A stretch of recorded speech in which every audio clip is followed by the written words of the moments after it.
చదవబడిన లేఖనములో ఒక మనుషుడు యెరూషలేము నుండి యెరికోకు ఎక్కడికి వస్తున్నాడు?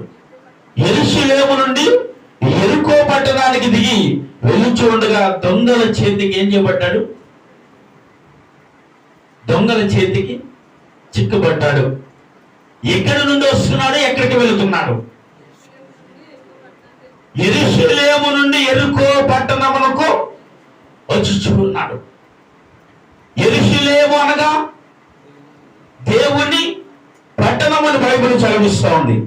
యెరికో పట్టణం అంటే ఏంటండి? దేవుడి చేత కూల్చబడింది కదా. యెరికో పట్టణం అంటే లోకము, లోక సంబంధము, లోక ఆలోచన. ఒక మనిషి ఎక్కడి నుంచి వస్తున్నాడంటే యెరూషలేము నుండి యెరికో పట్టణానికి వస్తున్నాడు అని చదువుతున్నాం.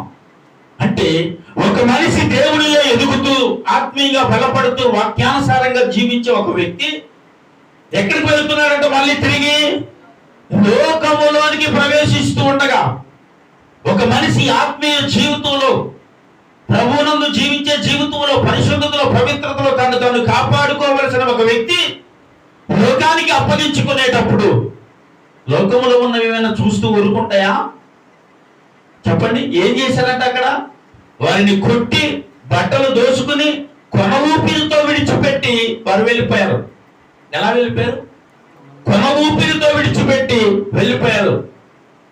ఆత్మ సంబంధమైన ఒక వ్యక్తి, ప్రభు కొరకే బ్రతకాలని తీర్మానం చేసుకున్న ఒక వ్యక్తి, ప్రభు కొరకు జీవించాలని తీర్మానం చేసే ఒక వ్యక్తి ప్రభువుని విడిచిపెట్టి లోక సంబంధమైన వాటికి ఆశపడి లోకములో పడిపోయే అవకాశాన్ని ఇక్కడ మనం చూస్తూ ఉండగా, ఆ పడిపోయేటప్పుడు విడిచిపెట్టలేదు సాతానుడు. ఏం చేశాడండి? దాడి చేస్తాడు. ఎలా దాడి చేస్తాడు? ఆర్థికంగానో, ఆరోగ్యపరంగానో, వస్త్రపరంగానో, ఆహారపరంగానో ఏ విషయంలోనైనా దాడి చేయొచ్చు ఒక ఆత్మీయ ఒక వ్యక్తి మీద. కానీ తన ఆత్మీయ జీవితాన్ని కాపాడుకునే విషయంలో చాలా జాగ్రత్తగా ఉండాలి క్రైస్తవుడు. ఇక్కడ తన ఆత్మీయ జీవితాన్ని విడిచిపెట్టి బయటకు వచ్చాడు. తన ఆత్మీయ జీవితాన్ని విడిచిపెట్టి బయటికి వచ్చినప్పుడు సాతానుడు ఏమాత్రమును విడిచిపెట్టడు. నేనంటాను, ఈ లోకంలో ఉన్న ఎన్నో ఆశలు, ఎన్నో కోరికలు, ఎన్నో ఇంతవరకు నిజాలని పూజించినవి ఎన్ని విడిచిపెట్టి ప్రభు కొరకు బ్రతకాలి, ప్రభు కొరకు బ్రతుకుతాను అది ఒక తీర్మానం చేసుకుని దేవుడి సన్నిధిలో ఈ రోజు నాటపడ్డాం మనం. హల్లెలూయా. దేవుడి సన్నిధిలో నాటపడిన నీవు ఒక అవిశ్వాసమును బట్టు ఎవరో ఏదో అన్నారనో, ఎవరో ఏదో తిట్టారనో, ఎవరో ఏదో చేశారనో ఆ ఆత్మీయతను ఒకవేళ విడిచి మనం కానీ లోకంలోనికి వస్తే ఇది చాలా భయంకరమైన ఒత్తిడికి ఒక మనిషిని తీసుకుని వెళ్ళిపోతుందండి. ఎందుకంటే ఒక దెయ్యం ఏం చేసిందంట? అమర్చబడిన ఇంటిని చూసి మళ్ళా తిరిగి వెళ్ళి వేడి దెయ్యమును తీసుకుని వచ్చింది. మొదట ఒకటే ఉంది అక్కడ. యేసుక్రీస్తు ప్రభు వారు దాన్ని వెళ్ళగొట్టారు. వెళ్ళిపోయింది. వెళ్ళిపోయిన తర్వాత ఆ కుటుంబం చాలా ఆత్మీయంగా ఉంది, ఆత్మీయంగా ఎదిగింది, వాక్యానుసారంగా జీవిస్తూ ప్రభు అంటే భయభక్తులు కలిగి ఉంటూ ఎంతో చక్కగా ఎదుగుతున్న కుటుంబం ఎవరో ఏదో అన్నారు, ఎవరో ఏదో చేశారు, ఎవరో ఏదో తిట్టారు, ఎవరో మాట అనుకోని మాట చెవుని పడింది. ఆ చెవుని పడిన మాట మనల్ని ఏం చేసిందంటే దేవుని ఆలయానికి, దేవుడి సన్నిధికి మనం దూరం చేసింది. ఎప్పుడైతే వారు దేవుడి సన్నిధికి దూరం అయ్యారో ఈ వెళ్ళిన దెయ్యమంట అలా తిరిగి తిరిగి తిరిగి తిరిగి ఒకసారి నేను ఎక్కడి నుంచి వచ్చానో ఆ స్థలానికి ఒకసారి ఇల్లు చూసొద్దాం ఎలాగుందన్నది వచ్చిందంట. అది వచ్చేటప్పుడు ఆ ఇల్లంతా చక్కగా అమర్చబడి ఉండుట చూసి, అమర్చబడి అంటే ఆ ఇల్లంతా చాలా చక్కగా దేవుడి కృపలో కట్టబడింది, కానీ దేవుడి ఆలయంలో లేదు, దేవుడికి విధేయులుగా లేరు, దేవుడికి భయపడిన వారుగా లేరు. వారు అమర్చబడింది, దేవుడి చేత కట్టబడిన గృహం అది. కానీ దేవుడు అంటే భయభక్తులు లేకపోవటం వల్ల ఆ ఇంటిని చూసి చాలా చక్కగా అమర్చబడి ఉంది, కానీ ఇక్కడ ఎవరు లేరు, యేసయ్య లేడు. యేసయ్య లేడని ఎప్పుడైతే ఆ దెయ్యం తెలుసుకుందో అది తిరిగి వెళ్ళి మరొక వేడి దెయ్యాలను తీసుకుని ఆ ఇంటిలోనికి ప్రవేశించిందని వాక్యము సెలవిస్తుంది. హల్లెలూయా. ఎప్పుడైతే అలా జరిగిందో మొదటి దానికంటే కడపటి క్రియలు ఎలాగుంది? ఎప్పుడు అది చాలా భయంకరంగా ఉంది. ఇంతకాలం నువ్వు ఎలాగైనా బ్రతుకు, ఎలాగైనా జీవించు, ఎక్కడైనా బ్రతుకు, బ్రతకం.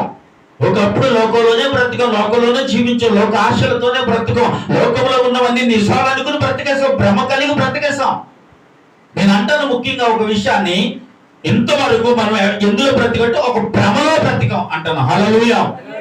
మీరేమంటారు? నేను అంటాను భ్రమలో జీవించినప్పుడు వరకు.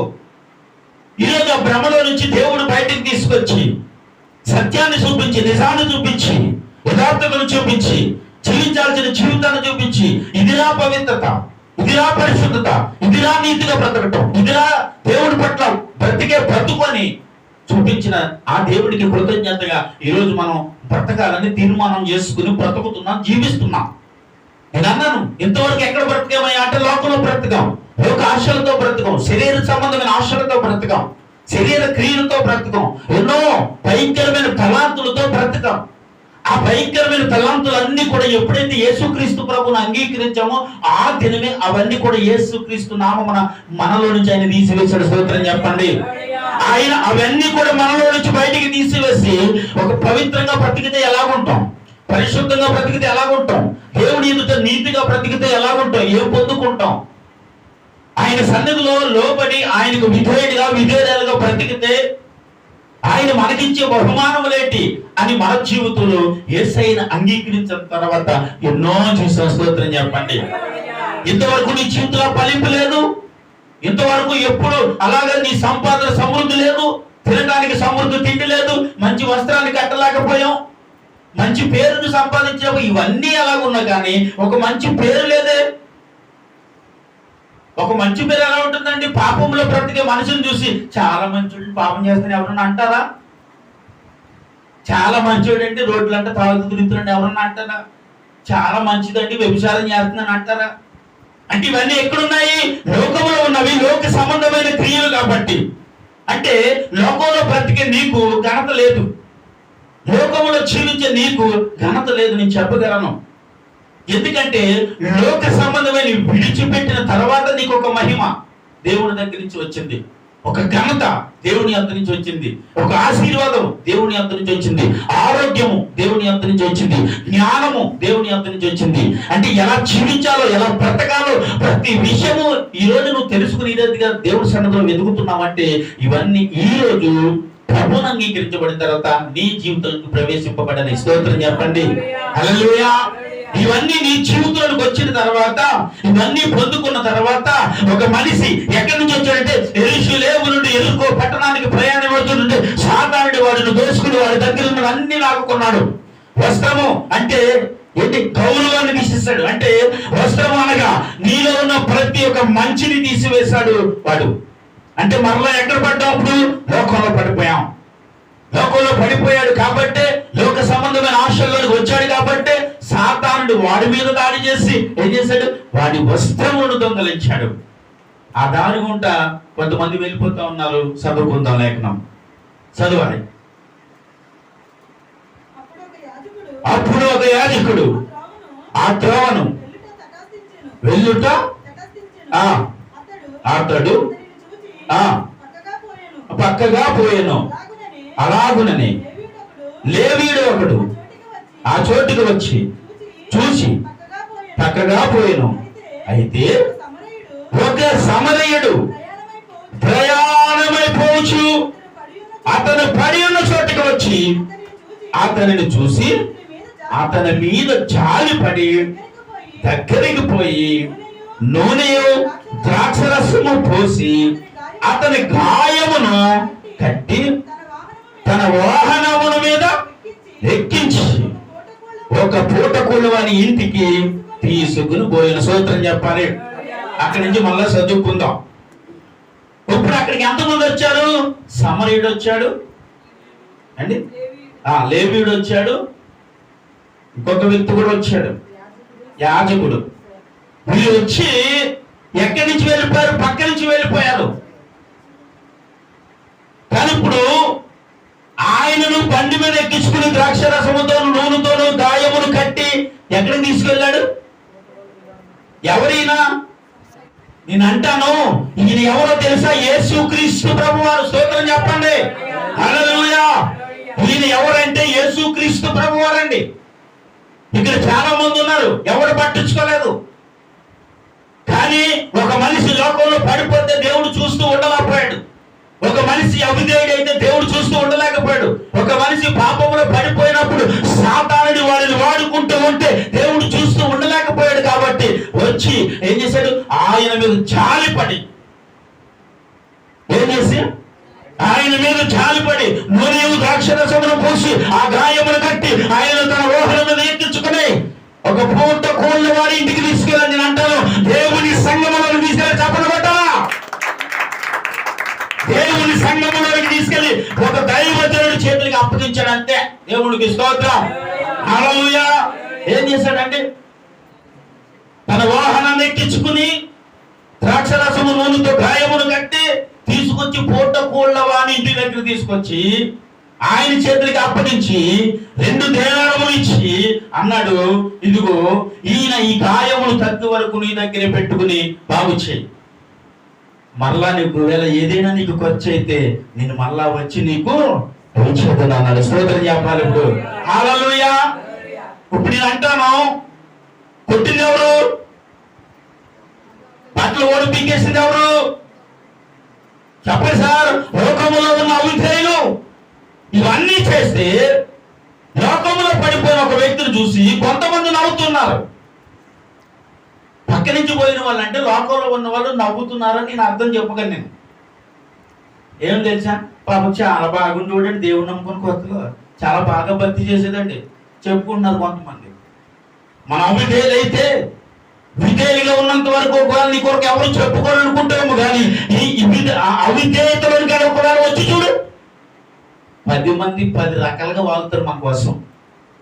నువ్వు మంచి పని చేస్తానని చెప్పి ఒకవేళ చెప్పకపోయినా చెడ్డ పని చేసేటప్పుడు దొరికావు అనుకోండి, ఏమవుతుంది అందరికీ తెలుస్తా ఉంది. అయితే ఇక్కడ అందరూ చూస్తున్నారు, పక్క నుంచి వెళ్ళిపోతున్నారు, ఎవరు పట్టించుకోలేదు. కానీ యేసుక్రీస్తు ప్రభు నిన్ను నన్ను చూసి జాలిపడి ద్రాక్షరసము పూసి ఎక్కడ తీసుకెళ్ళాడంట? దేవుని సంఘంలో తీసుకెళ్లి యాజకుడి చేతి అంటే దైవజనుడి చేతులకి అప్పగించి, ఇదిగో ఇతను కొరకు ఒకవేళ ఏదైనా ఖర్చు పెట్టగలిగితే ఖర్చు పెట్టు, తిరిగి మరలా నేను వచ్చిన తర్వాత ఇస్తాను. ఇప్పుడు ఏం చేయాలి పుట్టుకోళ్ళు వాడు? చెప్పాలండి ఏం చేయాలి? ఇప్పుడు నేను అన్నాను కదా, ఇప్పుడు కొట్టింది ఎవరు, తీసుకెళ్ళింది ఎవరు? లోకంలో ఉన్నవాళ్ళు కదా. మరి ఇక్కడికి తీసుకొచ్చింది ఎవరు? యేసయ్య. బండిని ఎక్కించుకున్నది ఎవరు? యేసయ్య. గాయాన్ని కట్టడానికి ఇప్పుడు గాయాన్ని కట్టాల్సింది ఎవరు? కాదు. ఇప్పుడు గాయాన్ని కట్టవలసింది యేసయ్య కాదు. తీసుకొచ్చి పూట కూళ్ళు వాడికి అప్పగించి ఏదైనా ఖర్చు అవుతే ఇప్పుడు ఏం చేయాలా? ఖర్చు పెట్టు, తిరిగి మరలా నేను వచ్చేటప్పుడు నీకు అది ఇస్తాను అన్నాడు కదా. ఇప్పుడు ఈ యాజకుడు ఏం చేయాలంటే ఆ గాయమును కట్టడకు ప్రతి పూట ఏం చేయాలంటే, ఇప్పుడు హాస్పిటల్ తీసుకెళ్తే ఏం చేస్తారు? వైద్యం చేస్తారు కదా. పూటకి ఏమంటారు? కట్టు మార్చాలి కదండి, దాన్ని శుభ్రం చేయాలి కదండి. ఆ గాయాన్ని శుభ్రం చేసి పూట కట్టు మారిస్తేనే కానీ ఆ గాయము మానదు. ఈ గాయం మానాలి అంటే ప్రతి పూట ఆ డాక్టర్ ఏం చేయాలంటే కట్టు కడుతూనే మందు పూస్తూనే ఉండాలి. ఒక వ్యక్తి లోకంలో పడిపోయిన ఒక వ్యక్తిని తీసుకొచ్చి దైవజనుడి చేతులకు అప్పగించా, ఇదిగో ఈ వ్యక్తికి నువ్వేం చేయాలి? ఇప్పుడు ఏం చేస్తే ఈ మనిషికి గాయాలు తగ్గుతాయి? ఇంతకీ గాయం చేయబడ్డవారు ఎవరండి? తప్పు. ఈ గాయము చేయబడ్డవారంటే అవిధేయులు. విధేయులు కాదు మీరు, అవిధేయులు. దేవుడి పట్టణము నుండి ఎరుకోకు వచ్చారంటే దేవుడిలో ఎదుగుతూ ఆత్మీయంగా బలపడుతూ వాక్యానుసారంగా జీవిస్తూ ప్రభువులో ఎదగాలని తీర్మానం చేసుకుని ఏదో అలజడో ఆటంకమో ఏదో వచ్చింది, పేదలకు వచ్చింది, దరిద్రం ఏదో వచ్చింది వీడికి. దీన్ని తట్టుకోలేక ఏం చేశాడంటే ఎరుకో పట్టణానికి ప్రయాణంలో వచ్చాడు. స్తోత్రం చెప్పండి, హల్లెలూయా. ఇప్పుడు మన అందరికి నయం ఏం చేసిందో తెలుసా? తన భర్తతో మాట్లాడి తన 2 కొడుకులను తీసుకుని, అయ్యా మనం ఇప్పుడు ఉండొద్దు, కరువు వచ్చింది, బతకలేకపోతున్నాం, చచ్చిపోతామేమో అని భయపడిపోయి ఎక్కడ తీసుకొచ్చింది? మోయాబు దేశానికి తీసుకుని ప్రయాణమై వచ్చింది. మోయాబు దేశం అంటే ఏంటి ఏమండి? మోయాబు దేశం అంటే మోయాబు స్త్రీల కొరకు మనం విన్నాం. మోయాబు స్త్రీలు అంటే ఎవరో తెలుసా? బిలాము చేత ప్రవచింపబడి వారు ఏం చేయబడరు తెలుసా? ఇశ్రాయేలు ప్రజల మధ్యన కలిసి వారితో వ్యభిచారం. ఎందుకంటే మోయాబు స్త్రీలు చాలా సుందరవతులను రాయబడి ఉంటుంది. వారు ఆ ఇశ్రాయేలు ప్రజల మధ్యన కలిసి వారితో వ్యభిచరించి దేవుడికి విధేయులుగా ఉన్న వీరిని అవిధేయులుగా చేసేశారు. అందుకే మోయాబు దేశం శపింపబడిన దేశం అది. అంటే ఇప్పుడు నయం ఎక్కడి నుంచి వచ్చింది? ఇప్పుడు బృందా జరిగింది, ఇది ఒకటానండి. ఇప్పుడు ఈవిడు కూడా దేవుడి పట్టణంలో కరువు వచ్చింది కాబట్టి ఇప్పుడు ఎక్కడో ఆశీర్వాదం ఉందని ఎదుక్కుంటూ వెళ్ళింది. నేను అంటాను, దేవుని సన్నిధిలో దేవుడితో సహవాసం చేస్తున్న నీ జీవితంలో అన్ని ఆశీర్వాదాలే కావాలండి. నేను ఎప్పుడు రెడ్ కార్పెట్ మీదే నడాలండి, ఎప్పుడు నేను ఈ రీతిగానే ఉండాలండి, ఎప్పుడు చేతుల్లో డబ్బు ఉండాలండి, ఎప్పుడు అనుకున్నది తినేయాలండి, ఎప్పుడు నాకు ఇది కావాలండి అది కావాలండి. ఎవరికే చెప్పాలి మరి. ఇప్పుడు చెప్పరు, ఇందాక తినే అన్నదిగా, ఇప్పుడు అన్నదే. మనకి కోరికలు వస్తాయి, వీరికి అదే కోరికలు వచ్చినాయి. అక్కడ ఆ కోరికలు ఎక్కడుంటే నెరవేరట్లేదయ్యా అంటే దేవుడి మందిరంలో ఉంటే నెరవేరట్లేదు. నేను అంటాను, కొద్ది లిఫ్ట్కి వేసుకోవాలని ఉందండి, కొద్దిగా నాకు కూడా ఇక్కడి నుంచి ఇక్కడికి గాజులు వేసుకోవాలని ఉందండి, నాకు అందరిలాగా పువ్వులు పెట్టుకోవాలని ఉందండి. అంటే ఇవన్నీ దేవుడు పెట్టుకోవద్దని చెప్పలేదు, మీరు ఒకప్పుడు తీర్మానం చేసి తీసారుగా. మళ్ళీ ఇప్పుడు వచ్చిన మధ్యలో జబ్బు మరి మధ్యలో తగిలిస్తున్నారు ఈ మధ్యకాలంలో. ఒకప్పుడు దేవుడు తీసేయమంటేనేగా తీసేసావు, నువ్వు పేరేపించబడేగా తీసేస్తావు. మళ్ళీ ఇప్పుడు మధ్య ఏమొచ్చింది? రోగం. మనకి ఎవరినో చూసి నేర్చుకుంటేదండి ఇదే, పక్కన చూసి నేర్చుకుంటారు. నేను ఎక్కలేదండి చర్చికి, ఎప్పుడు పువ్వులు లేకుండా చర్చికి వెళ్ళాలో తెలుసా అంటది పక్కదే. మనకేమనిపిస్తుంది? అది అలా పెట్టుకుంటే మనం పెట్టుకోకూడదు ఏంటి? మన పాటలు కదా ఇలాగా మాట్లాడతాడు.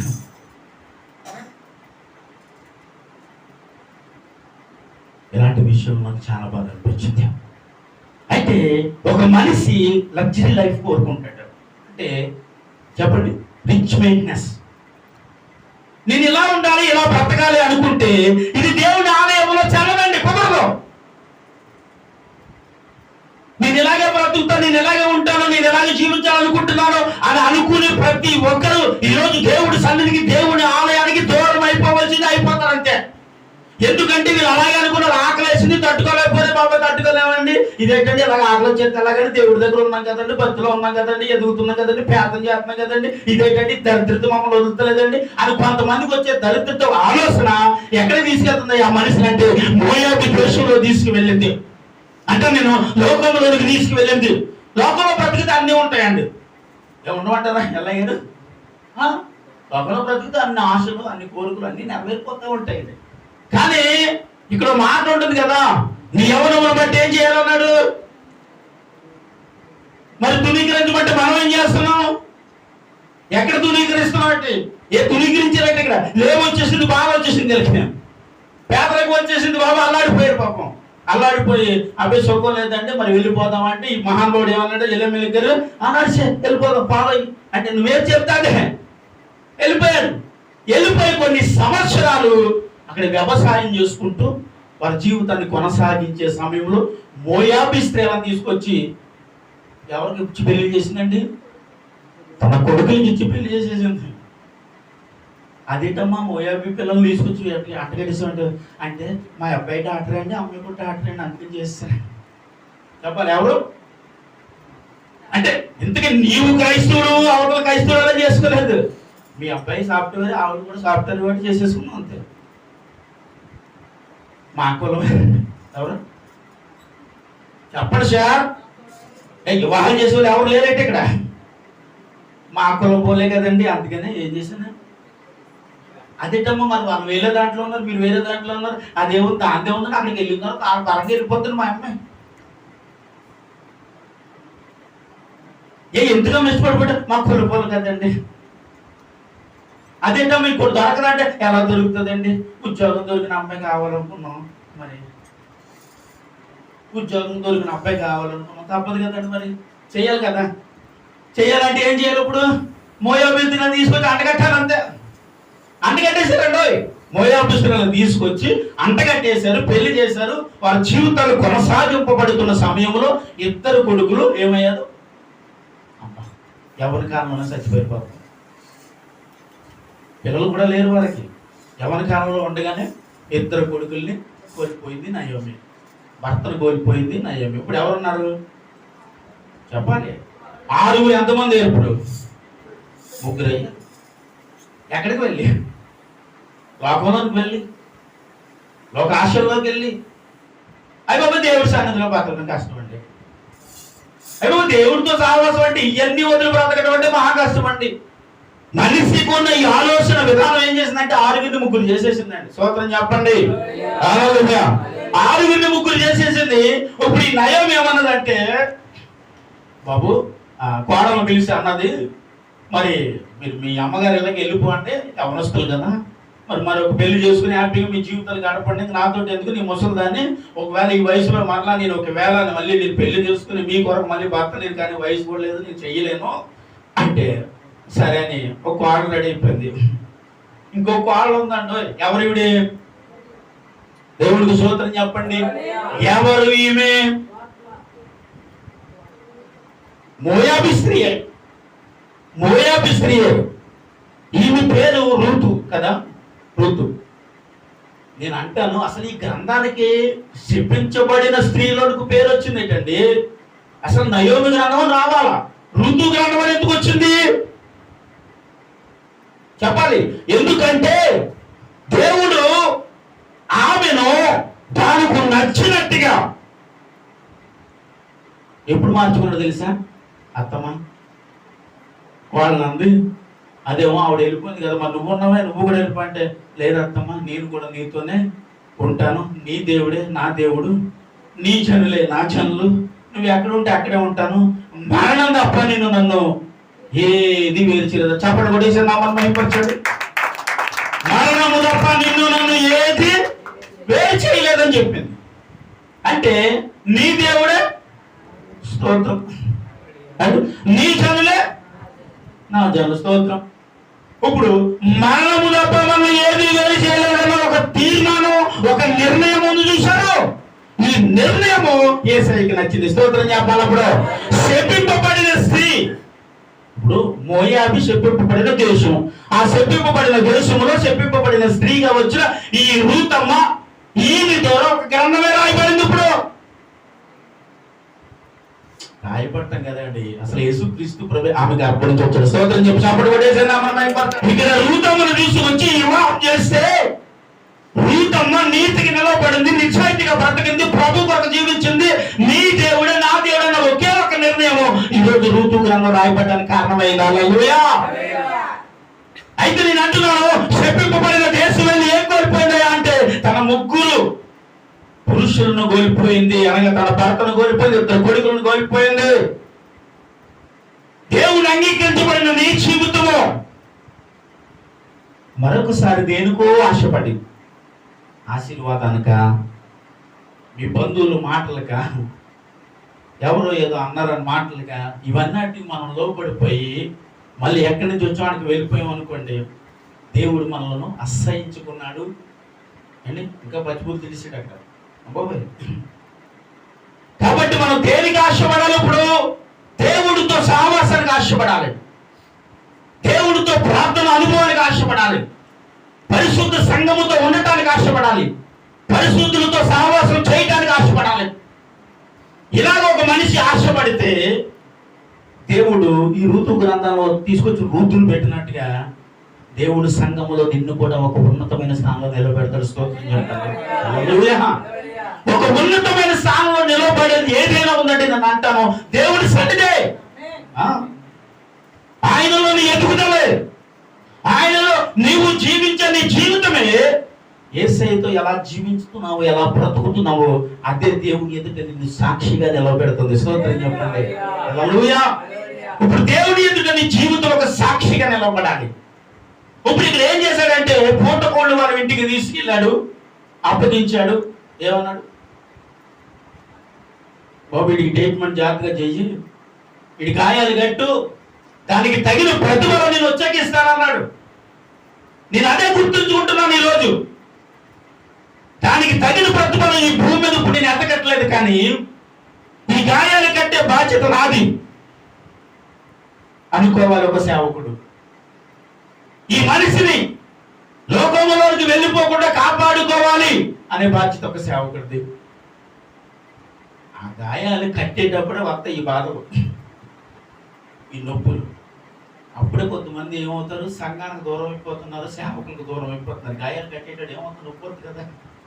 ఆ నొప్పి వచ్చేటప్పుడు కొంతమంది తట్టుకోలేక ఏమవుతున్నారంటే సంఘం నుంచి మళ్ళీ వెళ్ళిపోతున్నారు. ఆ గాయం కట్టేటప్పుడు కొద్దిగా నువ్వు వచ్చుకున్నావు అనుకో, ఇప్పుడు నీ దగ్గర నుంచి యాజకుడు ఏమి ఆలోచించట్లేదు, దైవజనుడు ఏమి ఆశించట్లేదు. ఎందుకంటే దేవుడు ఏమన్నాడు వెళ్ళేటప్పుడు, బాబు నువ్వు గాయాలు మారుతావు కట్టు, ఒకవేళ అంతకొచ్చిందో చెప్పు, ఎప్పుడు ఇస్తాను నేను, అప్పుడు వస్తుందండి మాకు ప్రతిఫలం. చేపలు కొట్టేసినా మనం పరచండి, అప్పుడు వస్తుంది బహుమానం. అప్పుడు వరకు ఎదురు చూడటమే. ఒక మనిషి లోకంలో కలిసిపోయినా, ఒక మనిషి లోకంలో పడిపోయినా, దేవుడు నిన్ను నన్ను చూసి ఇక్కడ ఏం చేశాడంటే జాలి పడ్డాడు. జాలి పడ్డాడు కాబట్టి మనల్ని ఎక్కడ ఉంచాడు చెప్పాలి. ఆయన మనం చూసి జాలి పడ్డాడు కాబట్టి ఆయన ఓహనమును ఎక్కించుకుని నూనె ద్రాక్షరసముతో ఆ గాయమును కట్టి ఎక్కడ తీసుకొచ్చాడంటే పోటగొళ్ళు. అంటే నేను అంటాను, దేవుడు సంఘంలోనికి తీసుకొచ్చాడు నిన్ను నన్ను చూసి. హల్లెలూయా. నీ అవిధేయతలు, నీ వ్యతిరేకతలు, నీ అవమానకరమైన నీ జీవితాన్ని చూసి దేవుడు నీ పట్ల కోపం తెచ్చుకోలేదు. బ్రతికని ఏం చేశాడు, జాలి పడ్డాడంటే. చూసారా, మనం ఏం చేస్తాం, దేవుడిని తిడుతున్నాడండి, తిట్టినా సరే దేవుడు వాడి మీద ఏమవుతున్నాడంట, జాలి పడుతున్నాడంట. దేవుడు కొట్టినా ఏం చేశాడంట, దేవుడు ఆయన మీద జాలి పడుతున్నాడంట. దేవుడు అవమానపరుచుతున్నా ఏం చేస్తాడంటే ఆయన మీద జాలి పడుతున్నాడంట. ఇదేంటండి బాబు, జాలి పడుతున్నాడా? ఏం చేస్తే తిడుతుంటే కొడుతుంటేనా, అవమానపరుచుతుంటే జాలి పడుతున్నాడా? మనం చూసి ఎందుకు జాలి పడుతున్నాడంటే మన అవిధేయతను చూసి. పాపం నీ అవిధేయతని ఎక్కడికి నడిపిస్తో తెలుసా, పాతాలను తీసుకెళ్ళిపోతుందిరా బాబు. నువ్వు నశించిపోతావు, నువ్వు లోకంలో బ్రతికితే నువ్వు నశించిపోతావు, నువ్వు పాడైపోతావు అని దేవుడికి తెలుసు. కాబట్టి నిన్ను నన్ను చూసి దేవుడు జాలి పడుతున్నాడు. ఆ జాలిపడి స్థానంలో ఉన్నామండి ఈరోజు నువ్వు కూడా. కాబట్టి ఆయన పట్టణాన్ని విడిచి వెళ్ళిపోతున్న వాడిని దొంగలు ఏం చేశారు అంటే కొట్టి పాడేశారు. ఈరోజు లోకంలో బ్రతుకుతున్న వాడి పరిస్థితి ఇదేనండి. కానీ దేవుడు నిన్ను నన్ను చూసి జాలిపడి ఈరోజు దేవుడు సంఘంలో చేర్చాడండి. చెప్పండి కొడేసిన మనమైపోతుంది. ఈరోజు నిన్ను నన్ను తీసుకొచ్చి దేవుడు సంఘంలో చేర్చాడు. సంఘంలో చేర్చడం అంటే ఏంటి? సంఘంలో చేర్చకపోతే, అసలు చేరకపోతే మనమేమవుతాం? ఏమో ఇక్కడ సాతాను చేతులకు అప్పగింపబడ్డాడు అంటే నా అనుభవాన్ని చిన్న విషయాన్ని మీకు తెలియజేస్తాను. మా దైవజనుడికి నాకు ఒక చిన్న ఘర్షణ వచ్చి, అంటే ఘర్షణ అంటే నేను గొడవ పెట్టుకోలేదు, ఆయనే నా మీద ఏదో ఘర్షణ పడి ఎవరు అనకూడని మాట అన్నాడు, నువ్వు చర్చికి రాకపోతే మనే అన్నాడు. ఆ మాట నాకు బాధ కలిగి చర్చికి వెళ్ళటం 3 నెలలు చర్చికి వెళ్ళటం మానేశానండి. 3 నెలలు దేవుడి సంఘానికి దూరం అయిపోయి మరో చర్చికి వెళ్ళలేక, ఈ సంఘాన్ని వదులుకోలేక 3 నెలల పాటు సంఘాన్ని విడిచి, సేవకుడిని విడిచి చాలా భయంకరంగా రోడ్ల మీద తిరిగేశాను. ఆ భయంకరంగా తిరిగేసేటప్పుడు నేను విడిచిపెట్టిన ఆలోచనలన్నీ నాకు వచ్చేస్తూ ఉంటాయి. అప్పటికే బాప్తిసం పొందేశాను. ఒకవేళ పాపం చేసేస్తే దేవుడికి న్యాయం చేస్తున్నాను అవునేమో. ఒకవేళ ఆయన అన్న మాటను బట్టి ఒకవేళ మరలా నేను రోషంగా బ్రతకాలని పాపంలో ఒకవేళ దిగిపోతే మళ్ళీ నేను దేవుడికి అన్యాయం చేస్తున్నాను అవుతానేమో. నేను న్యాయం చేయలేనికి ప్రభుకి ఏం చేయాలో తెలియక 3 నెలలు చాలా భయంకరంగా తిరిగానండి. దేని నుంచి భయంకరంగా తిరిగానంటే ఈ పాపం నుంచి తప్పించుకోవడానికి భయంకరంగా తిరిగాను. మీకు విషయం తెలుసా? సంఘానికి దూరం అయ్యాక ఆ 3 నెలలు సంఘానికి వెళ్ళటం మానేసాక నాలో నుంచి ప్రార్థనని ఆత్మ కూడా వెళ్ళిపోయింది. ఈరోజు అదే అమ్మా దేవుడి సన్నిధి మానేసావంటే ఇంట్లో ప్రార్థన చేస్తాను. ఏం చేస్తాను నువ్వు? అనుభవంతో ఉండి నేను మాట్లాడుతున్నాను. 3 నెలలు దేవుడి సంఘానికి దూరం అయ్యి ప్రార్థనకి దేవుడి ఆత్మ సహవాసానికి దూరం అయిపోయానండి. 3 నెలలు అల్లాడిపోయాను. ఏం చేయాలో అర్థం కాని పరిస్థితి. ఏం చేయాలంటే నేను వేరొక కాపరిని నీకు నియమించుచున్నాను అని 8లో మాట్లాడుతున్న మాటలు ప్రభు చూపిస్తే వెంటనే ఆనందపడి ప్రార్థన చేసుకున్నాను. ప్రభా, మరి నాకు వేరే కాపరిని ఇస్తానన్నాగా, మరి ఆ కాపరి ఎక్కడున్నాడు, ఎక్కడికి వెళ్ళాలి అని ఆ రోజు ప్రార్థన చేసుకున్నాను. చేసుకుని మా భార్య నేను, ఆమె చర్చి మానేసింది నాతో పాటు. మరి వెళ్ళదుగా, నేను వెళ్ళకపోతే ఆవిడ ఎలా వెళ్తుంది? చర్చి మానేసి ఆ రోజు ప్రార్థన చేసి అనుకోకుండా నేను ఒకరి ఇంటికి వెళ్ళటానికి ప్రయాణమై నా భార్య నేను చాలా దూరం వెళ్ళానండి. వెళ్ళేటప్పుడు మా ఇంటి నుండి 7 కిలోమీటర్లు ప్రయాణం చేసి వచ్చిన తర్వాత ఒక మందిరాన్ని చూశాను. ఆ మందిరాన్ని చూసి, అమ్మో, ఈ మందిరం ఎప్పటి నుంచి కడుతున్న మందిరం, ఇప్పటికి ఇంకా పూర్తవలేదు, అప్పటికి ఇంకా కడుతున్నారండి, పెయింటింగ్ ఏదో వేస్తున్నారు దానికి. ఆ రోడ్లో ఎప్పుడు వెళ్ళానో లేదో గుర్తులేదు. కానీ ఆ తర్వాత నేను అనుకున్నాను, ఈ మందిరం చాలా బాగుందని ఎప్పటి నుంచో చూస్తున్నానని అనుకుని వెళ్ళిపోయాను. వచ్చేటప్పుడు ఆ మందిరం ఎదుర్కొంటున్న బండి ఆపి లోపలికి వెళ్ళాను దేవుడి మందిరానికి. వెళ్ళిన తర్వాత అక్కడ కుర్చీ వేస్తుంది, కూర్చున్నాను. దైవజనరాలు ఆ మందిరంలో నుంచి బయటకు వచ్చారు. అంటే వాళ్ళ మందిరం వెనకాల రూమ్ వాళ్ళది. ఆ రూములో నుంచి మందిరంలోకి వచ్చి, దేవుడు బాబు అని అడిగింది. నా ఊరండి అని అడిగితే, ప్రార్థన చేయించుకోవడానికి వచ్చారంటే, అయ్యగారు ఉన్నారంటే ఉన్నారు. అయ్యగారితో ఒక 2 విషయాలు మాట్లాడాలంటే వెంటనే ఆయన స్నానం చేశారని అప్పుడే పంచితో రుమాలు వేసుకుని అలా వచ్చి కూర్చొని, ఏంటి ప్రాబ్లం ఏంటన్నా చెప్పండి అని అడిగితే, నా సమస్యను ఆయనతో పంచుకున్నా, నా బాధను, నాలో ఉన్న అవిధేయతను, దేవుడికి దూరమైన జీవితం ఏమైందో, ఎలాగైపోతుందో, ఎందుకు దేవుడికి దూరం అయ్యానో, ఎందుకు సంఘానికి దూరం అయ్యానో, ఎందుకు సేవకు దూరం అయిపోయానో ఆయనతో కొన్ని విషయాలన్నీ పంచుకున్న తర్వాత నా హృదయం అంతా తేలికైపోయింది. ఆమేన్ చెప్పాలి. హల్లెలూయా. తర్వాత ఆయన అన్నారు, నాన్న ఆ రోజు శనివారం, రేపు ఆదివారం కదా, రేపటి నుంచి మందిరానికి రండి అని చెప్పారు. స్తోత్రం చెప్పండి. తెల్లారిందండి, శుభ్రంగా స్నానం చేసి అందరూ రెడీ, నా కుటుంబ సైతము దేవుడి మందిరానికి వెళ్ళా. ఆ రోజు నుంచి నా జీవితంలో ఎప్పుడు ఆత్మీయతను కోల్పోలేదు. అంటే ఇంత ఆత్మీయంగా బ్రతికే ఒక జీవితం కూడా దేవుని సంఘానికి దూరం అయితే నీలో ఎంత ఆత్మీయురాలువైనా, ఎంత ఆత్మీయుడైనా అది కోల్పోతాం. సంఘానికి వెళ్ళాలి, వాక్యాన్ని వినాలి, ప్రార్థన చెయ్యాలి, బైబుల్ చదవాలి. ఇవి చేయగలిగితేనే ఒక మనిషి దేవుని సహవాసంలో ఉంటాడండి. ఈ 3 దూరం అయిపోతే లోకానికి దగ్గర అయిపోతాడు. ఏమైపోతాడు? లోకానికి దగ్గర అయిపోతాడు. లోకానికి దగ్గర అయిపోతే లోకంలో ఉన్నాయన్నీ మామూలు కాదు, మనను సర్వనాశనం చేసేదాకా నిన్ను నన్ను వదిలిపెట్టవవి. నాకు అనిపించింది, అమ్మో, ఇంకెప్పుడు దేవుని సంఘానికి దూరం కాకూడదు, ఇంకెప్పుడు దేవుని దగ్గర అవిధేయతలుగా ఉండకూడదు మన జీవితాలు అని ఆ రోజు నుంచి నన్ను నేనే బలపరుచుకుంటూ, నన్ను నేనే స్థిరపరచుకోవడానికి, నా కుటుంబాన్ని స్థిరపరచుకోవడానికి ఎంతో ప్రయాసపడి ఆ రోజు నేను చేసే ఉపవాసాలు, నేను చేసే ప్రార్థనలు, నా భార్య వెళ్ళిపోయేది. ఒక దైవజనుడు కూడా కాదు, అప్పుడు ఒక విశ్వాసనే ఉండి ఎన్నో ఉపవాసాలు. అంటే 2.5 సంవత్సరాలు అండి, 2.5 సంవత్సరాలు ఒక పూట తిని ఒక పూట ఉపవాసం ఉన్నాను. ఈరోజు రక్షణ పొందారు, సరైన ప్రార్థన జీవితంలో ఉండలేదు. అడిగితే చేతనం అంటే అప్పుడు ఖాళీ లేదని అంటున్నారు. ఆ రోజు నేను ఒక విశ్వాసిగా ఉన్నప్పుడు 2.5 సంవత్సరాల పాటు ఒక పూట తిని ఒక పూట కడుపు చంపుకునేవాడిని. ఉదయాన్నే క్యారేజీ పెట్టుకుని పనికి వెళ్ళేవాడిని, పని దగ్గర టైం చూసుకునేవాడిని. సాయంకాలం కరెక్ట్గా 5 అయిపోతే ఏది ముట్టుకునేవాడిని కాదు. 5 గంటల నుండి మళ్ళీ తెల్లారి దాకా. రాత్రి కాబట్టి 5 పడుకుంటారంటే అలా కూడా లేదు. ఇంటికి వచ్చి స్నానం చేసి ఒంటరిగా ఏకాగ్రతతో దేవుని ఎదుట మోకరించి చేతులెత్తిలా ప్రార్థన చేసేటట్టు రాత్రి 1-2 అయ్యేది ప్రతి దినము. 1-2 గంటల వరకు ప్రార్థన చేసి మళ్ళీ ఉదయాన్నే లేచి మళ్ళీ క్యారేజీ తీసుకుని పనికి వెళ్ళేవాడిని. ఇలా 2.5 సంవత్సరాలు నా జీవితం అంతా అయిపోయింది.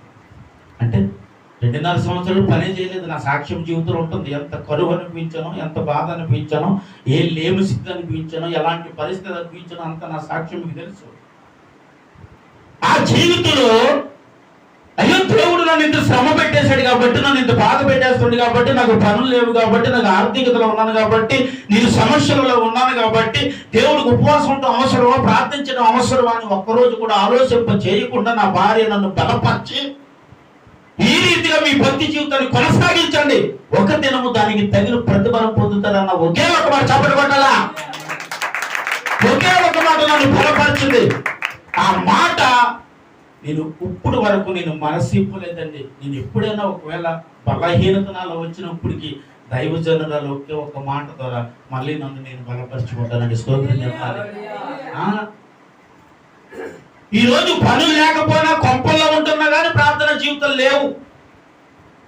పోనీ అలిసిపోయామని అనడానికి లేదు, అంత పనిపాట్లు కూడా ఏమీ లేవు.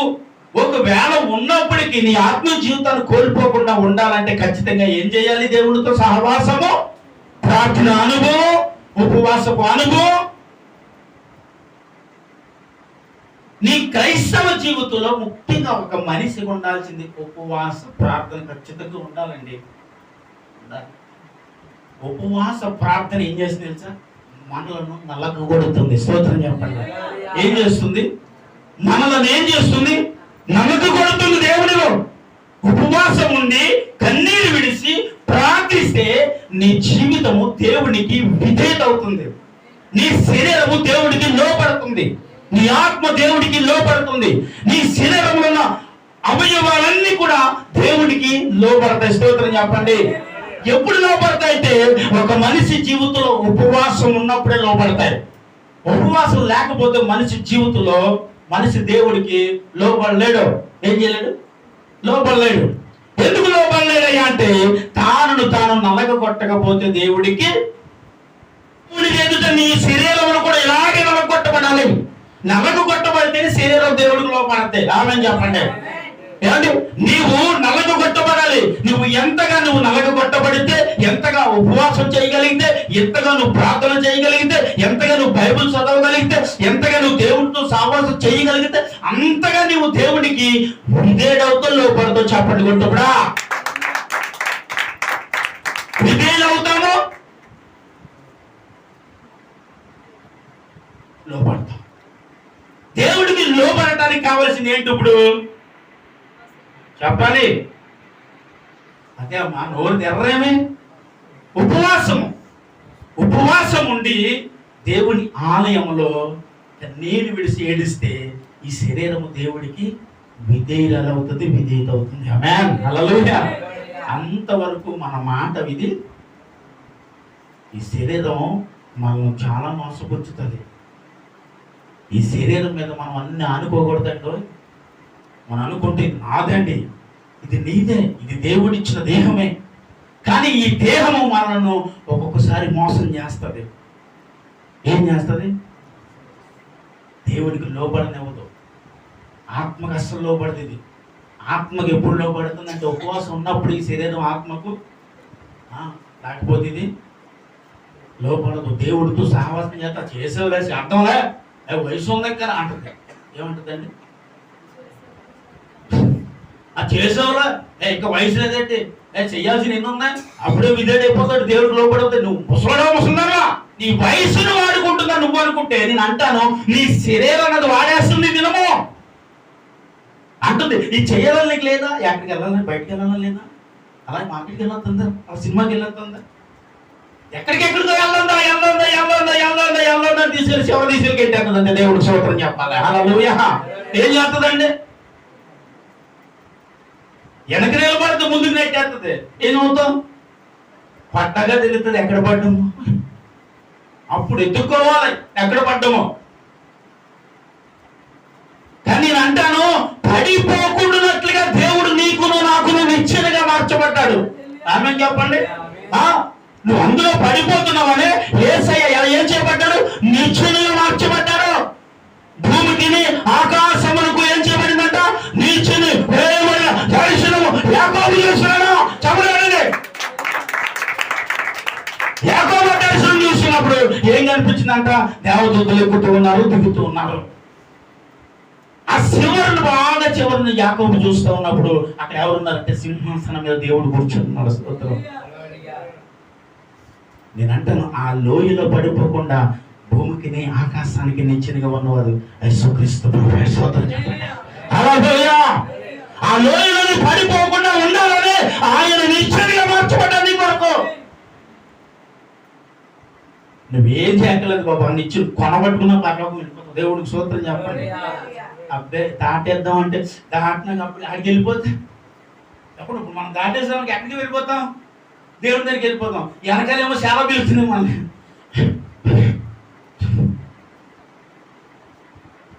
పిలిచేటప్పుడు ఏమంటా? నిచ్చిన ఒక అడిగి ఒక అడిగి వెనక చూస్తాం. ఎందుకని వెనకాల ఏమంటున్నాయి? పిలుస్తున్నాయి.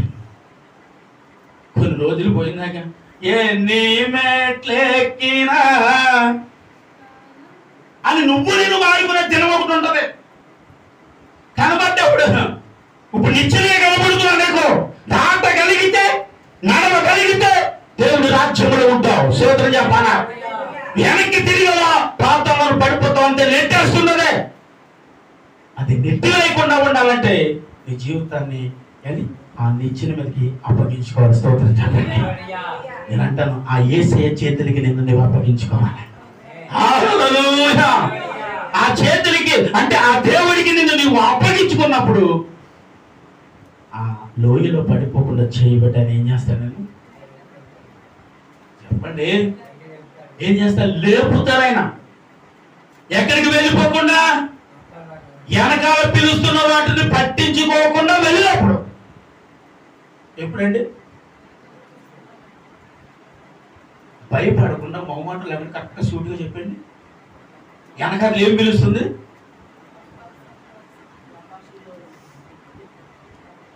అది పిలిచేటప్పుడు దాని వైపు మనం చూడకుండా ఏం చేయాలి?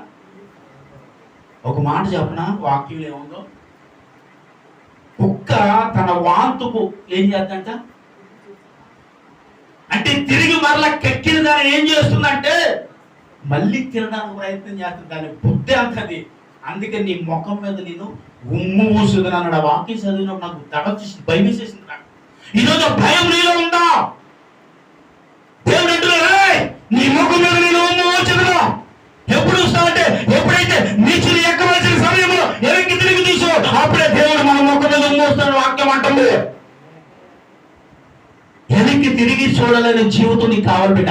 స్తోత్రం చెప్పండి. వెనక్కి చూడొద్దు. కొన్ని రోజుల పాటు అక్కడికి వెళ్ళి అక్కడ రెస్ట్ తీసుకుంటూ ఉండి కొన్ని రోజులు అక్కడ ఉన్న తర్వాత కొంత ఆశీర్వాదం ఎందుకు కొంత ఆర్థికంగా కొంత బలపడ్డ తర్వాత మళ్ళీ వస్తామండి అనుకున్నారు. వీళ్ళు అందరూ కోల్పోయిన తర్వాత గుమ్మలో కూర్చుని నయ్యో అందరినీ జ్ఞాపకం చేసుకుని ఏడుస్తూ ఉంది. యెరూషలేము నుంచి వారు చుట్టాలు బంధువులు వెళ్ళిపోతున్నారు. బాబు యెరూషలేము ఎలా ఉంది బాబు అని అడిగింది. యెరూషలేముకి ఏంటంటే మంచి గొప్ప ఆశీర్వాదకరంగా ఉంది, దేవుడు దీవించేశాడు అన్నాడు. అరే దీవించబడిన పట్టణాన్ని ఏం చేశాను? ఓ యెరూషలేమా దేవుని పట్టణమా, ఓ యెరూషలేమా దేవుని పట్టణమా, ఎంతటి ధన్యత నీది, నీలాంటి రాజ్యమేది, ఎంతటి ధన్యత నీది, నీలాంటి రాజ్యమేది, ఓ యెరూషలేమా దేవుని పట్టణమా, నీ భోజనమును నిండారులుగా దీవించును. ఏం చేశాడంట? నీ భోజనమును. అదే అమ్మా మన యెరూషలేము పట్టణం ఆశీర్వదింపబడిపోయింది అన్నాడు. అరే తప్పు చేస్తాను. నా భర్తను తీసుకుని, నా బిడ్డను తీసుకుని ఈ మోయాబు ప్రాంతానికి వచ్చి, ఈ శపింపబడిన దేశానికి వచ్చి, అయ్యో నా భర్తను కోల్పోయాను, అయ్యో నా బిడ్డను కోల్పోయాను. అదే ఆ శ్రమలోనే, ఆ బాధ ఉన్నప్పుడే, ఆవేదన ఉన్నప్పుడే, ఆ కష్టము ఉన్నప్పుడే, ఆ ఆవేదన జీవితంలో ఉన్నప్పుడే కొద్దిగా ఓర్చుకుని ఆ ఎవరు ఉంటే ఈ రోజు నా భర్తను కోల్పోయిండేదాన్ని కాదు, నా బిడ్డలను కోల్పోయిండేదాన్ని కాదు, ఈ రోజు ఈ దరిద్రపు జీవితం నాకు వచ్చిండేది కాదని ఆ రోజు నయోమి ఏడుస్తుందంట. ఏడిస్తే లాభం ఏముంది? ఏడిస్తే చేసేది ఏముందమ్మా? ఆ రోజు ఆలోచింపజేసి, పర్వాలేదు, కొద్ది శ్రమ పట్టుకుంటా, పర్వాలేదు, ఆర్థికంగా బాగోలేదు పరిస్థితి, అయినా పర్వాలేదు, దేవుడే దీవిస్తాడు. తినడానికి ఆహారం లేదు, పర్వాలేదు, ఒకప్పుడు దేవుడు దీవించాడుగా, అలాగే మరలా దేవుడు దీవిస్తాడు అని నువ్వు నిలవబడి కలిగి ఉంటే, ఆ పట్టణంలో ఉంటే నీ భోజనం ఏం చేశాడు? నిండారుగా దీవించాడు. స్తోత్రం చెప్పండి. ఏంటి? నీ భోజనాన్ని నేను దీవించాను అంటున్నాడు. అంటే ఆ యెరూషలేము పట్టణం ఏం చేయబడిందంటే, మాట్లాడరు మీరు, దీవించబడిందని చెప్పండి. శపింపబడిన దేశానికి వెళ్ళి అన్ని కోల్పోయింది. క్రైస్తవురాలా, యేసు క్రీస్తు ప్రభు నీ జీవితంలోకి వచ్చాక, లోకంలో ఉన్నప్పుడు మనం చాలా బాగా బ్రతికేస్తాం అనుకుందాం, కానీ యేసేలకు వచ్చాక నేను అంటాను, అంతకంటే మంచి జీవితం, మంచి బ్రతుకున్న యేసే ఎత్తండి ఒక స్తోత్రం. ఒకవేళ అవి ఇంకా నీ జీవితంలోకి రాలేదు అంటే అనిపోవలసిన పని ఏమీ లేదు. అయిపోయి నా జీవితం ఇలాగే ఉంటుందని అనుకోని అవసరం లేదు. అమ్మో ఈ పేదలకు నన్ను ఇలాగే ఉంటుందని నువ్వు అనుకోని అవసరం లేదు. అమ్మో ఈ వ్యాధితో నేను చచ్చిపోతానని అనుకోవాల్సిన అవసరం లేదు. ఈ సమస్యలోనే ఇంకెలా నేను బ్రతుకుతానేమో, నేను ఇలాగే చచ్చిపోతానేమో అనుకోవాల్సిన అవసరం నీకు లేదు. అలాంటి సమయంలో ఓర్చుకుని ఉండగలిగితే దేవుడు అంటాడు, నీ భోజనాన్ని నేనేం చేస్తాడు? నిండుగా దీవిస్తాను. స్తోత్రం చెప్పండి. ఇవన్నీ ఓర్చుకుని ఉండగలిగినప్పుడు దేవుడిచ్చిన మేలులు, దేవుడిచ్చిన ఆశీర్వాదములు, దేవుడిచ్చిన అతి కృప మనం సమృద్ధిగా పొందగలమని ఆమె చెప్పండి. ఆమేన్, హల్లెలూయా. ఆ కృపను మనము సమృద్ధిగా పొందగలగాలంటే ఓపిక కలిగి ఎదురు చూడాలి. దేని కొరకు?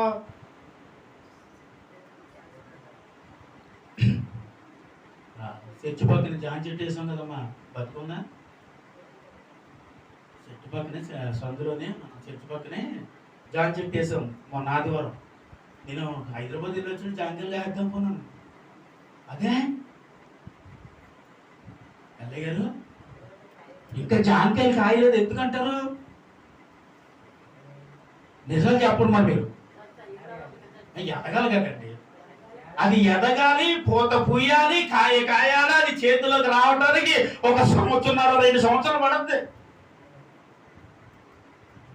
నేనున్నాను, నా తల్లి ప్రెగ్నెన్సీ అని తెలిసినప్పుడు మా బంధువులందరూ ఆనందిస్తారు కదా, అయ్యో త్వరగా పుట్టేసుంటే బాగుండు. ఎందుకంటే అప్పటికే మాకు 4 ఆడపిల్లలు, తర్వాత పుట్టినాను నేను. త్వరగా పుట్టేసుంటే బాగుండేడు అని పాపలు ఎదురు చూసుంటారు కదా. త్వరగా పుట్టానంటారు, అలా ఆశపడిపోయినందుకు. ఎప్పుడు పుట్టాను? నువ్వు జన్మనిచ్చిన తల్లివే కదా తల్లి. 9 నెలల తర్వాత ఏమి ఆశపడిపోయింది కదా, అయ్యో మో పిల్లడంట త్వరగా పుట్టాలి అని అనుకున్నప్పుడు త్వరగా 1 2 3 రోజులైనా వచ్చేస్తా బయటికి. అంటే కడుపులో ఉన్న బిడ్డ బయటికి రావడానికి నీకు 9 నెలలు పట్టింది. నువ్వు వేసిన చాన్ చెట్టు ఫలించడానికి 2 3 సంవత్సరాలు పట్టింది. నువ్వు బొబ్బాస్ చెట్లు వేస్తే అది ఇదిగి బొబ్బాస్ కాయలు కాయడానికి కూడా 5 6 నెలల సమయం పట్టింది. దేవుడు అంగీకరించగానే ఆశీర్వాదం వచ్చేయాలంట. ఇదేనండి ప్రతి క్రైస్తవుడు కోరుకున్నది. ఎందుకంటే ఇప్పుడు పాస్టర్లు ఎలా ఉన్నారంటే, దేవుడు నమ్ముకోండి సార్ కారు ఇస్తాడు, దేవుడు నమ్ముకమ్మ ఇల్లు కట్టేస్తాడు, దేవుడు నమ్ముకమ్మ లక్ష సంపాదిస్తావు, దేవుడు నమ్ముకమ్మ నీ కొడుకు ఉద్యోగం వచ్చేస్తుంది అంటుంటే, అయిపోయి నిజమా అంటే ఇంతకైనా ఇప్పుడు వరకు ఇల్లు కట్టుకోలేదు నేను, అంతకైనా చేతులు డబ్బు లేదు, అంతకైనా నా కొడుకు పెళ్ళి అవుతలేదు అని ఏం చేస్తారంటే ఏసీని అంగీకరించి మార్పు చెందకుండానే బాప్తిజం పొందేసి ఏం చేస్తున్నారు ఇప్పుడు? ఇంకా ఇల్లు కట్టలేదు. 1 సంవత్సరం 2 సంవత్సరాలు అయిపోతుంది. డాక్టర్ గారు మరి రేపు 6 నుంచి ఇంక మేము మందిరానికి రావట్లేదంటే రాలేకపోతున్నామని అంటారు. అదే అమ్మ అంటే మా ఆయన వెళ్ళొద్దండి. అదే అమ్మ ఎందుకంటే అంటే మరి ఇల్లు కట్టుకుంటా అన్నారు, అప్పుడే 2 సంవత్సరాలు అయిపోతుంది, ఇంక ఇల్లు కట్టలేదు, బాయ్ పొందా కట్టలేదు, ఎందుకే చర్చికి వెళ్తున్నావు మానేమన్నాడండి. ఏం జరిపాడు? ఈ డబ్బు పెట్టి ఆవిడకి ఇల్లు కట్టి అప్పగించు చెప్పు కదా. ఇంతకీ ఒక బాబు మార్పు చెందు, పాప నుంచి బయటికి రా, మారు మనసు పొందు, రక్షణ పొందు, సత్యేక పరలోకం ఉందని చెప్పేవాళ్ళు తక్కువ.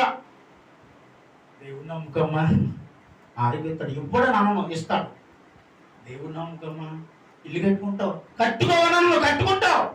దేవుని నమ్మకమ్మా, మంచి కొడుకుల్ని, అదే మంచి కోడల్ని, మంచి అల్లుల్ని ఇస్తాడు. ఇవ్వడని కూడా చెప్పను, ఇస్తాడు. ఇవన్నీ ఇవ్వడని చెప్పడండి, కానీ నీ స్వార్థ ప్రకటించే విధానంలో వాడవలసినవి కాదు. నీ స్వార్థ ప్రకటించే విధానంలో వాడవలసింది. ఇదిగో అగ్ని పురికి సామని స్థలం ఉంది, పరలోక రక్షణ ఉంది. ఈ పేర్లను ప్రవేశించాలనుకుంటున్నావు, మార్పు చెందావా, వారి మనసు పొందావా, రక్షణ పొందావు, దేవరాత్రికి వెళ్తావు, ఇదేమీ లేవా, నరకానికి వెళ్తావు. ఇది నీ స్వార్థ. నమ్మిన వాడు ఏం చేస్తాడ? బాప్తిజం పొందాడు. నమ్మని వాడు నశించిపోతున్నాడు. ఏమంటుంది వాక్యమో? ఈ సువార్త ఎక్కడ ఉందండి బాబు? ఈ సువార్త చెప్పుంటే ఈ రోజుకి చాలా మంది మారి ఉండేవారు. అబ్బే ఈ సువార్త లేదు, తాగిపోతే నీ భర్త మారుతాడు, ఇది అవుతుంది, అది అవుతుంది, మారుతారండి. ఇవన్నీ జరిగేవే కాదని అనేవారు ఎవరున్నారు? గుడ్డని కళ్ళు లేవు. యేసుక్రీస్తు బాబు వెళ్తుంటే, బాబు నా దగ్గర యేసు నన్ను ఒకసారి ముట్టు, కళ్ళు నాకు కళ్ళు లేవని ఏడిస్తే కళ్ళు ఎవరైనట్టి రక్తస్రావం కలిగిన స్త్రీ ఉంది, యేసుక్రీస్తు కొరకు నడిచేటాడు, వస్త్రం తాగితే స్వస్థత లేదండి. చిన్న పిల్ల చనిపోయింది బాబు, యేసుక్రీస్తు కొరకు వెళ్ళి బతికించలేదండి. ఇవన్నీ ఆయన చేసినవే కదండి, కొత్తగా చెప్పేది ఏం కాదు. ఇవన్నీ చేసినవే, నీ జీవితంలో చేస్తాడు. చేసే వరకు మనం ఏం చేస్తామంటే, మా ఆవిడ వస్తుందండి, మా ఆయన వస్తుందండి అంటే, ఇది చేసేదాకా ఎక్కడ ఉంటాం మనం? ఇది జరిగేదాకా ఎక్కడ ఉంటాం మనం? ఇది జరిగేదాకా దేవుడు సన్నిధిలో ఎక్కడ ఉంటావు? దేవుడికి ఎక్కడ భయపడతావు? పోనీ ఉన్నావు, ఈ సంవత్సరం అయిపోయింది, ఇంకా కట్టలేకపోయావంటే నువ్వేం చేస్తావు తెలిసి, ఆదివారం ఒకరోజు వస్తావు, ప్రార్థన చేసుకుంటావు, దేవుడి సన్నిధి ఇంటికి వెళ్ళిపోయాక 3 పూట్ల ఎక్కడ మాత్రం మానగానే ప్రార్థన మాత్రం మర్చిపోతాం. ఏ విషయంలోనా, నువ్వు కష్టపడే విషయంలో కావచ్చు, పని విషయంలో కావచ్చు, ఏదైతే నువ్వు చేస్తున్నావో ఏది మర్చిపోవు, కానీ ప్రార్థన మాత్రం మర్చిపోతాం. ఇది మర్చిపోయాం కాబట్టి అది లేట్ అవుతుంది. లేకపోతే అది ఈ పార్టీ నీ జీవితంలో జరిగే ఉండేది. స్తోత్రం చెప్పండి. ఈ పార్టీకి పొందేసుకుంటే ఉండేవాడు, పొందేసి ఉండేదాన్ని నువ్వు పొందుకోలేకపోయావంటే ఏం చేస్తున్నావు?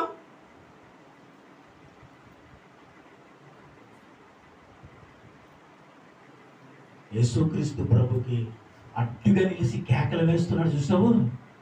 ఆ కేక నీలో లేదు ఇప్పుడు. స్తోత్రం చెప్పండి. అంటే ఏం చేశాడు? యేసుక్రీస్తు ప్రభుకు అడ్డుగా నిలిచాడు. యేసు నది దాటిపోవద్దంటున్నా. ఏమంటాడండి?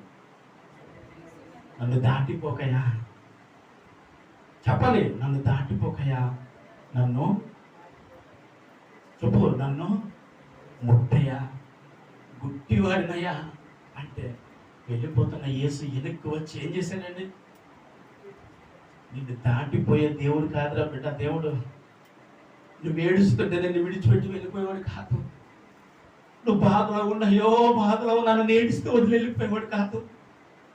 వ్యాధితో పడుకుని అయ్యా లేవలేకపోతున్నాను, నీ పని చేయలేకపోతున్నాను, సువార్త చేయలేకపోతున్నాను, బిడ్డలకు కడుపు నిండా వండి పెట్టలేకపోతున్నాను, లేకపోతే ఇంట్లోకి సంపాదించి నా భార్యకి తెచ్చి పెట్టలేకపోతున్నాను, ఏడుస్తా ఉంటే నిన్ను చూసి దేవుడు ఆనందించి వెళ్ళిపోయాడు కాదు, నిన్ను దాటిపోయేవాడు అసలు కాదు. నువ్వు ఇలా ఏడుస్తూ ఉన్నప్పుడు నీ వద్దకు వచ్చి ఆ గుట్టులను ఏదైతే అలాగా నీ జీవితంలో దేవుడు అడిగి మరీ చేయగలిగిన గొప్ప దేవుడు నిన్ను దాటిపోకూడదు, దాటిపోయేవాడు కాదు. దాటిపోకుండా ఉండాలంటే నీ కేకలు ఎవరికి కనబడాలి? ఎందుకు అడగా? ఏమి లేదు ప్రభు నడిచాడు. అలా అడగకూడదు, ఇంతమంది ఉంటే ఎందుకు అడగలుగుతున్నా అన్నారు యేసు ప్రభు. శిష్యుడు వచ్చి విన్నాడేంటి?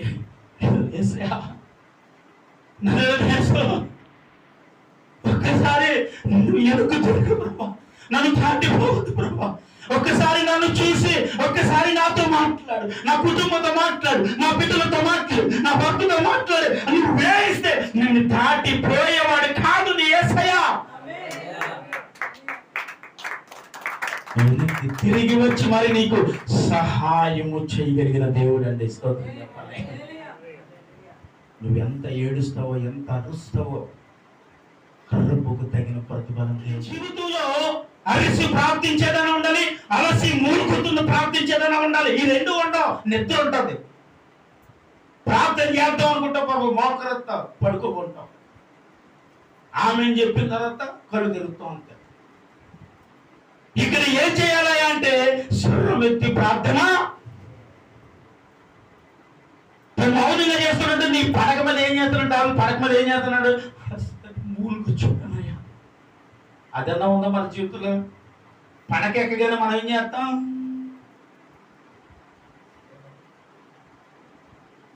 నిద్ర వచ్చేవరకు ఏంటండి ఇది? చెప్పాలి ఏంటిది? నిద్ర వచ్చే వరకు ఇదే ఉంటుంది మన చేతిలో. వచ్చే వరకు ప్రార్థన చేయాలి. కొంతమంది ఏం చేస్తారు, నిద్ర రాకుండానే మంచం ఎక్కేసి అటు తొల్లి ఇటు తొల్లి అటు తొల్లి ఎప్పుడూ పడుకుంటారు. అంటే మనం ఏం చేస్తున్నామంటే చెప్పాలి, ఆవాహయామి దేని సైతాన్ని ఆహ్వానిస్తున్నాము. అటు తిరిగి ఇటు తిరిగి అటు తిరిగి నిద్ర వచ్చే వరకు ఒకవేళ నిద్ర పట్టకపోతే సెలవు తీస్తాం. మళ్ళీ కాసేపు చాలా చూస్తూనే ఉంటుంది కానీ నీకు నిద్ర.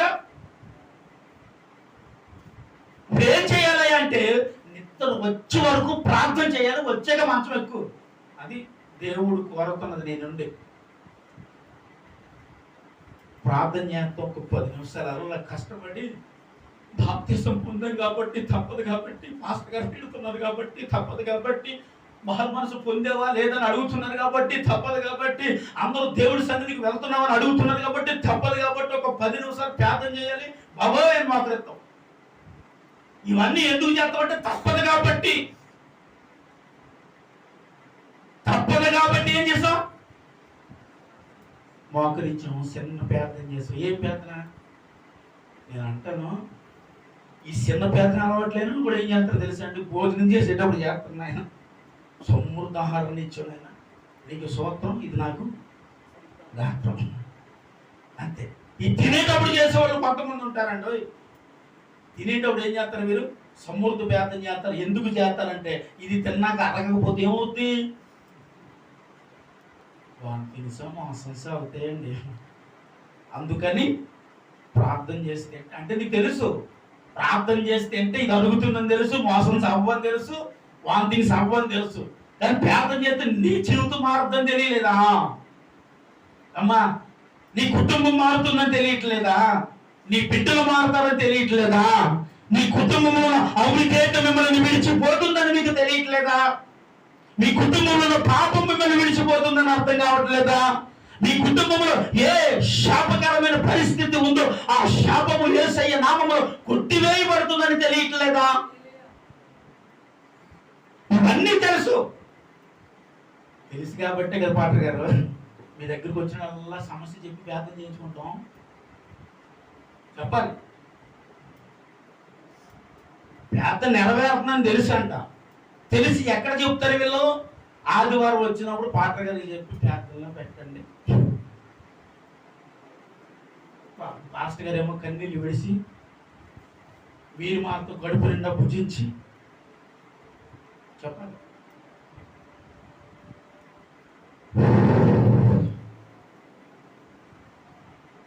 ఇలాంటి మాటలు వినేటప్పుడు నాకు కడుపులో భయం వేస్తూ ఉంటుంది. మనుషులకి కడుపులో భయం ఉండదండి. ఆ వినని వారు ఎన్ని విన్నా అర్థం. ఏం చేయాలి? వాక్యాన్ని వినేటప్పుడు మనకు భయం రావాలి. భయం లేకుండా చెప్పాడే వాగేళ్ళే అన్నట్టుగా విన్నాం అనుకో, నీ జీవితంలో మార్పు రాదు. భయంతో అమ్మో దేవుడు నన్ను గద్దిస్తున్నాడు, దేవుడు నాతో మాట్లాడుతున్నాడా, దేవుడు నన్ను ఈ రీతిగా అడుగుతున్నాడా, ఆయనకి నేను సమాధానం చెప్పాలి అని నువ్వు ఉండగలిగినప్పుడు దేవునికి నువ్వు విధేయుడిగా, నువ్వు విధేయురాలుగా చూస్తామని చెప్పండి. అప్పుడు వరకు మనం ఏం చేయగలిగాలి అంటే చెప్పండి, దేవుని సహవాసము చెప్పచ్చా చేయాలి. చేద్దామనే అవన్నీ విడిచి ఇందులోకి వచ్చేసామండి. చేస్తున్నామా? దేవుడితో సహవాసం చేస్తున్నామా? ప్రార్థన జీవితంలో ఎక్కువ గడుపుతున్నావా? బైబిల్ ఎక్కువ చదువుతున్నావా? దేవునితో జీవిస్తున్నావా? సంఘంలో ఆశీర్వాదకరంగా నాటబడ్డావా? నాటబడ్డాలి. నాటబడదాం చెప్పండి. ఆ దేవుని ఆలయం నాటబడిన వాడే అని అంటాడు కదా. నాటబడాలి దేవుని ఆలయం. నాటబడితే ఏమవుతావంటే సంఘంలో నాటబడినప్పుడు ఎదుగుతూ ఎదుగుతూ ఎదుగుతూ ఫలిస్తూ అభివృద్ధి పొందుతావు. 2 మొక్కలు ఉన్నాయి. ఒకటి నాటబడింది, మరొకటి చెప్పండి సార్ కుండీల్లో పెడతాం కదా. కుండీల్లో పెట్టే మొక్కలు తెలుసు కదమ్మా. ఎక్కడ పెడతారు అవి? పెళ్ళిళ్ళు పెడతారు. ఏదన్నా ఫంక్షన్లు జరిగేటప్పుడు పెడతారు కదా. అది నాటబడిన మొక్క కాదు. అది కుండీలో పెట్టబడింది కాబట్టి అది ఎక్కడ పెడితే అక్కడ ఉంటుంది. దానికి ఎదుగుదల ఉండదు, అది ఫలించదు, అభివృద్ధి పొందదు. అది ఎందుకంటే అది నాటబడినది కాదు కనుక అది దాని జీవితం కుండీలోనే ఎక్కడ వందితే అక్కడికి వెళ్ళిపోతుంది. అది నీ జీవితం అలా ఉండకూడదు. దేవుడి సన్నిధిలో నాటబడిన మొక్కగా ఉంటే ఏం చేయబడతాం? ఎదుగుతూ ఎదుగుతూ ఎదుగుతూ ఫలిస్తూ అభివృద్ధి చేయబడతాం. ఆమేన్.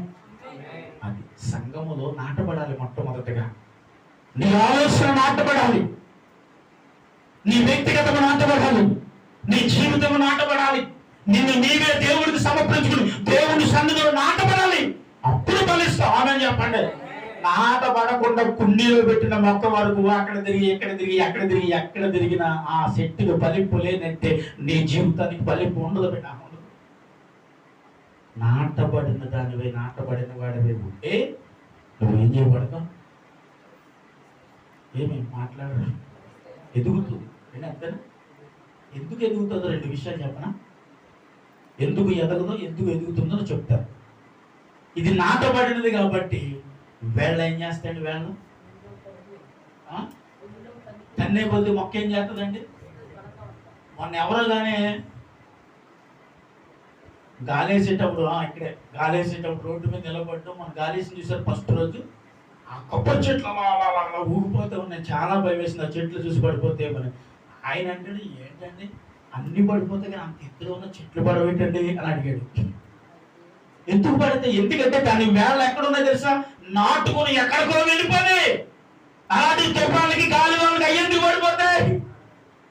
వేళ లేనప్పుడు, అది వేళ తన్నుకుని వెళ్ళలేనప్పుడు, అది భూమిలో అంత లోతు లేనప్పుడు గాలేస్తే అవిశ్వాసం ఓడి జారిపోయినట్లుగా ఉంటుంది. ఇది అవిశ్వాసం ఉన్న ఒక వ్యక్తి దేవుడికి దూరం అయిపోయినట్టు ఉంటుంది. ఇది అది ఎంత గాలి తుఫానైనా నా బండ మీద ఇల్లు కట్టుబడి వాడు ఏమన్నాడు?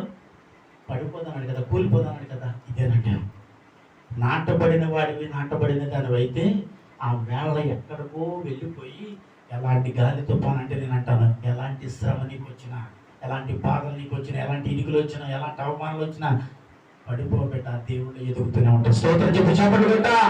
హల్లెలూయా. ఎదుగుతూనే ఉంటావు, అభివృద్ధి చేయబడుతూనే ఉంటావు.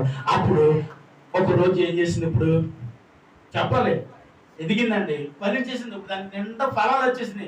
ఫలాలు వచ్చే చోట ఊరుకుంటామంటే మనం చెప్పాలి. 4 రాళ్ళు ఎక్కడ వేస్తాం? జేబులు వేసుకుని జాగ్రత్తగా చెట్టు దగ్గరికి వెళ్ళి వేయటం మొదలెడతాం. చెప్పాలి. ఇప్పుడు ఆ రాళ్ళు వేయటం మొదలు పెట్టేటప్పుడు ఎందుకు అలా రాళ్ళు వేస్తున్నాడంటే నిన్ను చూసి వారవలేక దేవుడి సన్నిధిలో ఏమన్నావు? దేవుడి సన్నిధిలో నేను ఏం పట్టించుకుంటే పాటగారు నీతో సరిగ్గా మాట్లాడుతున్నాడు. దేవుడి సన్నిధిలో సాపలేకుండా పెట్టు అంటాడు, దేవుడి సన్నిధిలో వంటలు చేస్తున్నా పెట్టు అంటాడు, దేవుడి సన్నిధిలో ఇదైతే నీకెందుకు రాని అంటే మాట అంటే ఇసేస్తున్నాడు. రాళ్ళు సాతాడు వదిలేశాడు. ఎందుకంటే నీ జీవితం పలిపోయింది కాబట్టి. నీ ఎదుగుదల చూసి వాడు ఏడుస్తాడు. ఏడవని. నీ అభివృద్ధి చూసి వాడు ఏడుస్తాడు. ఏడవని. నీ ఉందాటం చూసి వాడు ఏడుస్తాడు. ఏడవని. నీ విధేయతను చూసి వాడు ఏడుస్తాడు. ఏడవని బిడ్డ. ఒక దినము వాడి నిన్ను చూసి సిగ్గుపడాల్సిందే. దేవుడికి స్తోత్రం. ఒక దినము నిన్ను చూసి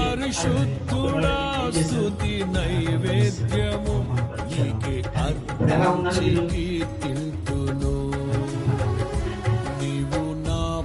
పక్షమై నన్ను దీవించగా నీవు నా తోడువై నన్ను నడిపించగా జీవింతును నీ కోసమే